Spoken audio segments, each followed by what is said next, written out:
राधे राधे प्रिय भक्तों, देखिए महाराज जी ने क्या कहा।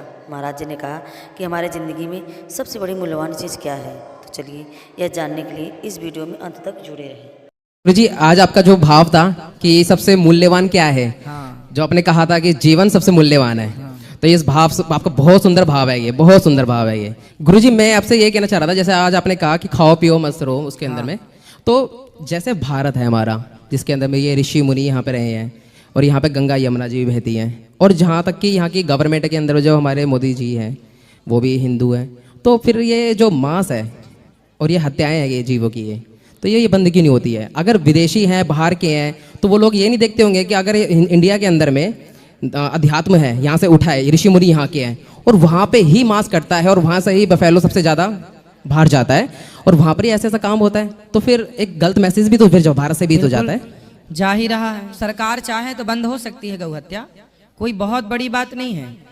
1-2 लाख गाय रोज कटती है भारत में। गुरुजी, और भी अन्य जीव भी, हाँ, सब मिला के कहना चाह रहा हूँ, इतनी सारी हत्याएं होती हैं, और जबकि हिंदू मतलब हमारा जो भारत है, इतने महान महान तीर्थ है यहाँ पे, ऋषि मुनि इतने महान महान हुए, भगवान जी के अवतार यहाँ पर हुए, फिर भी हमारे यहाँ पर ये सब चीजें।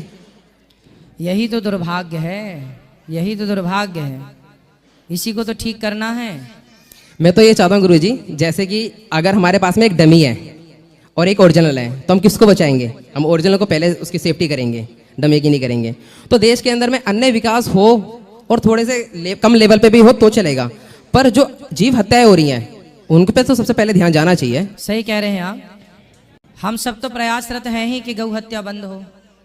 अब सरकार को एक्शन लेना चाहिए कि गौ हत्या तो बंद हो। भारत भाई देखिए, हम और किसी की बात नहीं करते, क्योंकि गाय से हम सबका एक संबंध रहा है।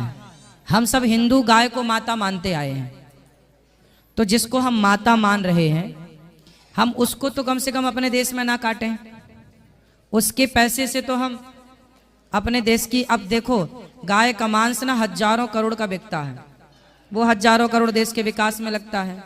तो ऐसा विकास किस काम का जो गाय के खून से रंगा हो, है ना? इसलिए विकास थोड़ा स्लो चलेगा, कम चलेगा, ठीक है, धीरे बाद में हो जाएगा। लेकिन गाय का मांस बेच करके कितना मिलता होगा मुझे नहीं पता, इसका मेरे को आइडिया नहीं कितना पैसा गौ मांस से इनको मिलता होगा, लेकिन गलत तो गलत है। गाय हमारी आस्था का केंद्र रही है। देखिए आज भी हमारे यहाँ वृंदावन में जो गोवर्धन है, गिरिराज जी हैं, वो गाय का ही सूचक है। गोवर्धन का मतलब है गाय का वर्धन, गौ माता की रक्षा सेवा। और हमारे भगवान कृष्ण आए तो उनका नाम ही पड़ा गोपाल, क्योंकि गौ पालन करने से उनका नाम गोपाल पड़ा जी। हमारे हिंदू धर्म में 33 करोड़ देवता होते हैं, जैसे कि हमारे यहाँ 12 सूर्य, तो कितने हो गए? 12 और 8 20 हो गए। एकादश कितने?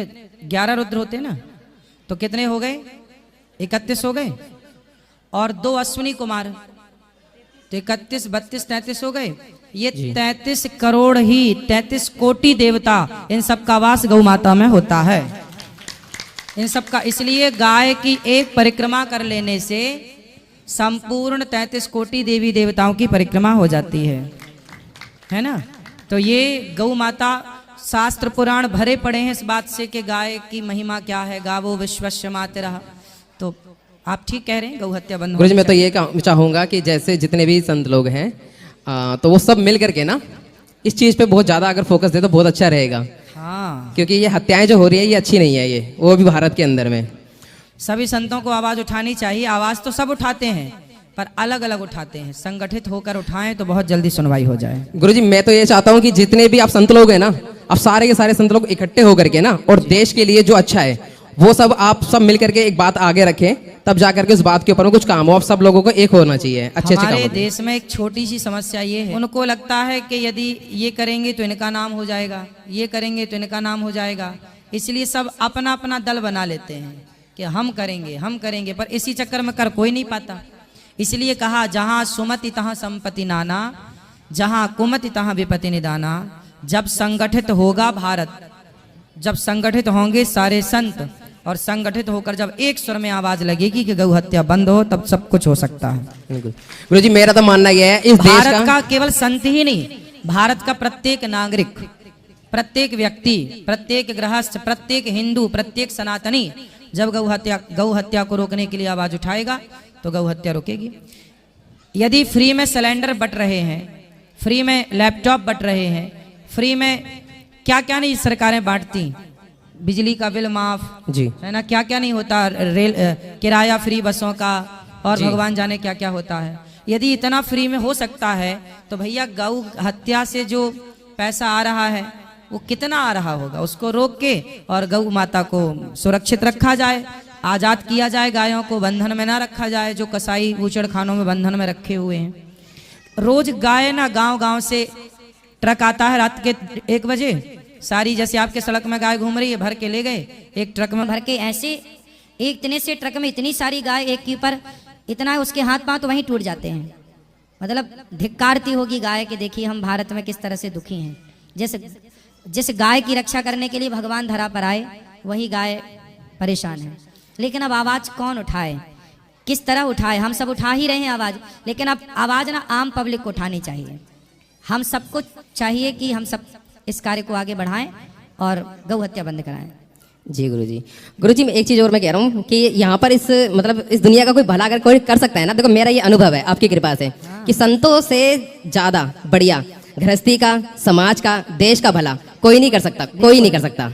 ये मेरे अनुभव की बात है। ये मतलब अगर गुरु की शरण में रहेंगे और गुरु के आदेश से चलेंगे ना तो देश भी अच्छा चल सकता है, गृहस्थी भी और समाज भी। बिल्कुल सही है। और गुरुजी आपके जो प्रसादी सेवा है ना, जो फ्री प्रसादी सेवा है, ऐसी उम्मीदें तो दुनिया सरकार से लगाती है कि सरकार ऐसा कुछ करेगी तीर्थ स्थल पे जहाँ पे इतना पब्लिक का आना होता है वहाँ पे ये सेवा जो है हमें बिना किसी शुल्क के मिल जाए। तो आप जो प्रसादी आपने जो सेवा कर रखी है ना, ये इतनी जनता के लिए, पता है वृंदावन आना लोगों के लिए कितना सहज हो गया है, बहुत सहज हो गया आपके कारण से। बिहारी जी के आदेश है, बिहारी जी की कृपा है और भगवान सब करा रहे हैं। और दूसरा गुरुजी जो आप अभी भोपाल सेंट्रल जेल में गए थे, वहाँ पे बहुत जो प्रश्नोत्तरी ना, बहुत अच्छी प्रश्नोत्तरी हुई। वहाँ पे जो भीम का जो रोल था ना वही बहुत अच्छा लगा हम सबको। और गुरुजी अब वहाँ पे जो आपने सब देखा, जो लोग अंदर है और आज हम बाहर है, मतलब आपने देखा कि एक गलती से हम अंदर जा सकते हैं कईयों सालों के लिए और हमारा परिवार बिखर सकता है। तो आप वहाँ पे जो आपने सब देखा, आप हमें क्या सीख देंगे? हमने तो नहीं कैदियों से बात करा करा के आप लोगों को सीख वहीं से दे दी थी। जितने भी लोग जेल के अंदर हैं 99% लोग 2 गलतियों से जेल में हैं, या तो अपने गुस्से के कारण या तो शराब के कारण। शराब पीकर गलत काम, या फिर जरूरत से ज्यादा गुस्सैल था। एक लड़का बाप से बोला 50 रुपए दे दो, 50 रुपए उसने बोला नहीं दूंगा, तो कुल्हाड़ी पड़ी थी तो उसने बाप को एक गर्दन पे मार दी, बाप मर गया। अब वो बाप की हत्या का 50 रुपए के चक्कर में 20 साल की जेल काट रहा है। गुरुजी अगर ये सारे के सारे कथा सुनते ना तो कथा के अंदर यही बताया जाता, क्रोध नहीं करना, शराब नहीं पीनी, तो आज वो सारे बाहर होते। बिल्कुल बिल्कुल सही है, इसलिए सत्संग करना चाहिए। गुरुजी राधे राधे। खुश रहिए, खुश रहिए। गुरुजी मैं आपको एक भजन सुनाना चाहता हूँ। सुनाओ। कृष्णाय वासुदेवाय करे परमात्मे पन्न सासाय गोविंदाय नमो नमः। वाह बहुत सुंदर, खुश रहिए, बहुत बढ़िया। बच्चों को श्लोक सिखाइए, रामचरितमानस सिखाइए। गुरुजी राधे राधे जी आपके चरणों में प्रणाम। तो भक्तों आपको यह चर्चा कैसी लगी? अगर अच्छा लगी हो तो कमेंट में हमें ज़रूर बताएं। अगर आप हमारे चैनल पर नए हैं तो प्लीज़ हमें लाइक और सब्सक्राइब ज़रूर करें। राधे राधे।